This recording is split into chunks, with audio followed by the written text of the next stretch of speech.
Uno starnuto, qualche brivido, ossa pestate e spossatezze e alla fine qualche linea di febbre che poi tende ad alzarsi fino a toccare anche i 39. Sono i primi inequivocabili sintomi che l'influenza bussa alla porta del nostro organismo.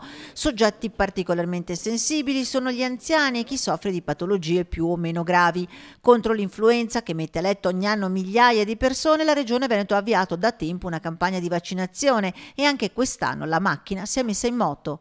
L'Usciotto Berica ha messo a disposizione delle varie strutture sanitarie ben 80.000 vaccini, quindi un numero anche maggiore l'anno scorso, auspicando una buona adesione da parte di tutta la popolazione.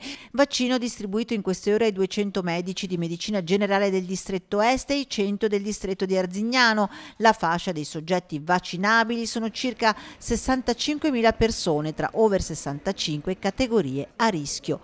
E quest'anno torna alla ribalta un ceppo che da un po' non si vedeva. Per l'emergere di una parte del virus, lo chiamiamo antigene, che viene detto antigene Kansas, era qualche anno che non lo vedevamo, per cui il virus diciamo che è mutato un po' di più degli altri anni.